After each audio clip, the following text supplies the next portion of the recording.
Assalamualaikum warahmatullahi wabarakatuh.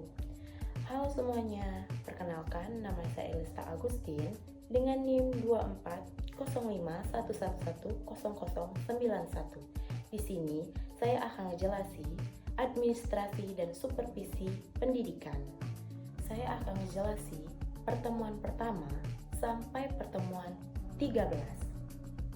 Di sini saya akan menjelaskan administrasi tata laksana, yaitu keseluruhan proses pengaturan, pencatatan, pengandaian, serta pengarsipan berbagai aktivitas administrasi di sekolah.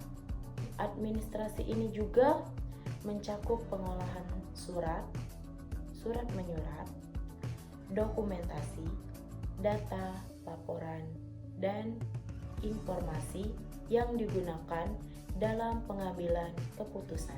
Melalui administrasi tata laksana, sekolah dapat bekerja secara tertib, teratur, efisien, dan sistematis sehingga seluruh kegiatan pendidikan dapat berjalan dengan lancar. Di sini juga ada fungsi administrasi tata laksana. Yang pertama, mengatur alur kerja sekolah. Yang kedua, menyediakan data dan dokumen. Yang ketiga, melancarkan koordinasi. Yang keempat, menjamin ketertiban pengarsipan. Yang kelima, mendukung pengambilan keputusan. Tujuannya untuk menjaga ketertiban administrasi, menyediakan informasi yang akurat, mencegah kehilangan data, menjamin kelancaran layanan. Di sini juga ada kegiatan surat masuk dan keluar, agenda surat, mengarsipkan dan dokumentasi, penyusunan laporan, pembuatan notulen rapat, dan pengelolaan dokumen sekolah. Di sini juga ada administrasi kesiswaan.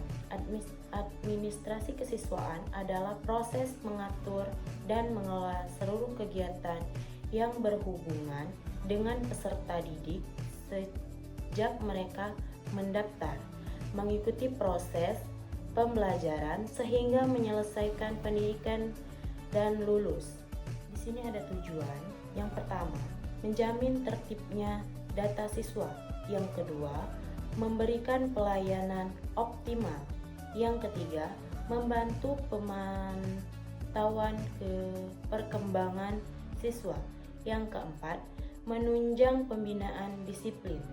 Administrasi kurikulum adalah seperangkat rencana dan pengaturan mengenai tujuan pendidikan, materi yang harus dipelajari, metode pembelajaran, secara penilaiannya.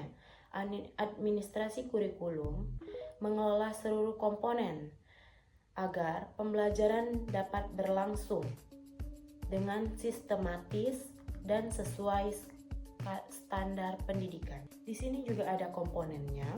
Yang pertama, tujuan pendidikan. Yang kedua, materi. Yang ketiga, metode. Yang keempat, evaluasi. Yang kelima, media. Dan yang keenam, guru dan siswa. Kegiatan administrasi kurikulum. Yang pertama itu penyusunan kalender akademik. Yang kedua, penyusunan jadwal pembelajaran. Yang ketiga, penyusunan RPP dan silabus. Yang keempat, pembagian tugas pengajar. Yang kelima, supervisi pelaksana kurikulum. Yang keenam, evaluasi hasil belajar. Administrasi personalia pendidikan adalah kegiatan pengelolaan semua tenaga yang bekerja di sekolah, baik pendidik maupun tenaga kependidikan. Pengelolaan ini meliput penempatan, pembinaan, kegiatan bekerja, hingga pengembangan personalia. Tujuannya agar seluruh pegawai dapat bekerja optimal sesuai tugas dan kompetensinya.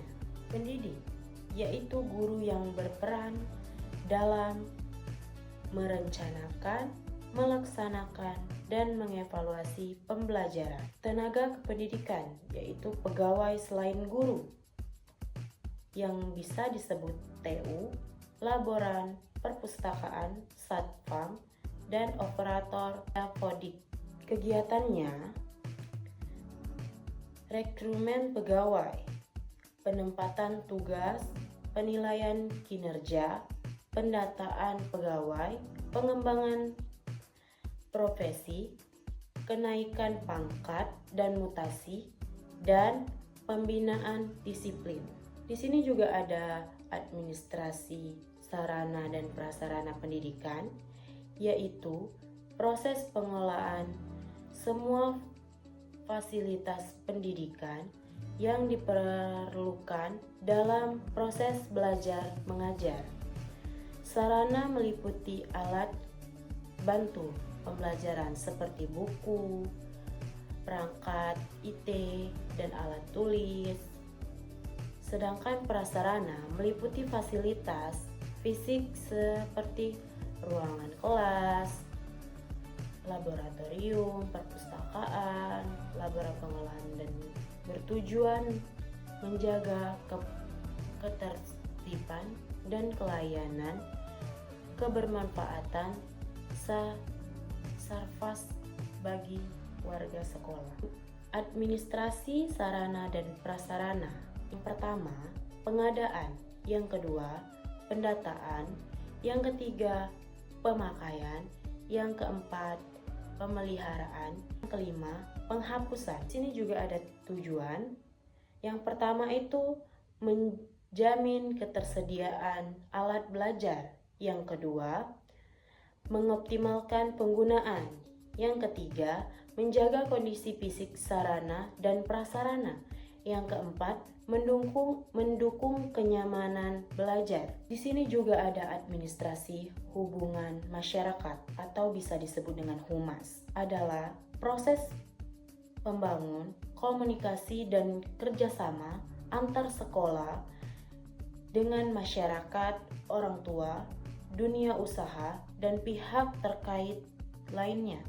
Humas berfungsi menciptakan hubungan yang harmonis, meningkatkan partisipasi masyarakat, serta membangun eitra positif sekolah melalui informasi yang terbuka, jelas, tujuan dan fungsi. Yang pertama itu menjalin komunikasi, yang kedua membangun kepercayaan publik, yang ketiga mendukung kegiatan sekolah, yang keempat meningkatkan citra lembaga. Administrasi keuangan pendidikan adalah kegiatan merencanakan, pengelolaan, penggunaan, mencatat, dan mempertanggungjawabkan. Di sini juga ada prinsip-prinsip.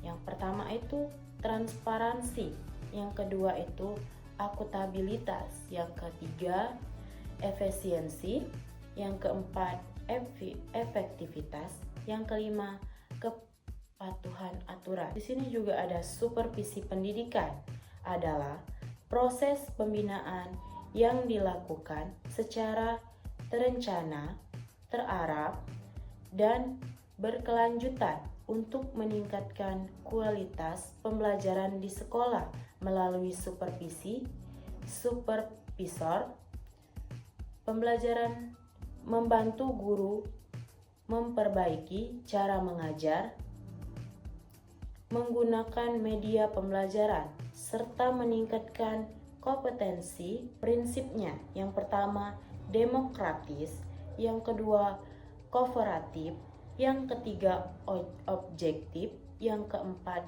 berkesinambungan, yang kelima profesional.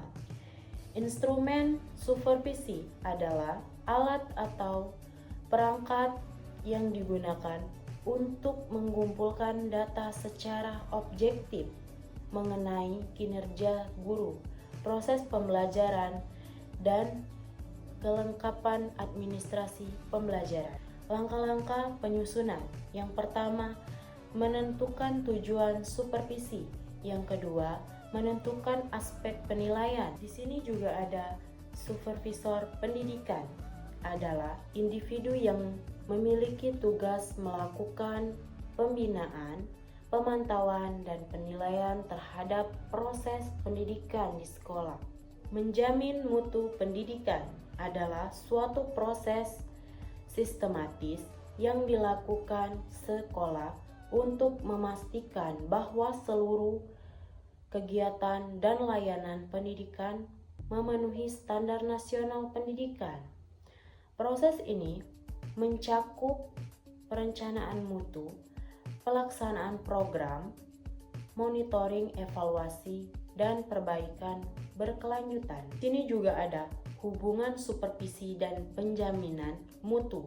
Yang pertama, supervisi memeriksa standar mutu. Yang kedua, meningkatkan mutu berdasarkan hasil supervisi. Yang ketiga, keduanya bekerja sama untuk menjaga kualitas sekolah. Sekian video singkat penjelasan materi selama 1 semester dari saya. Saya akhiri. Wabillahi taufiq wal hidayah. Wassalamualaikum warahmatullahi wabarakatuh.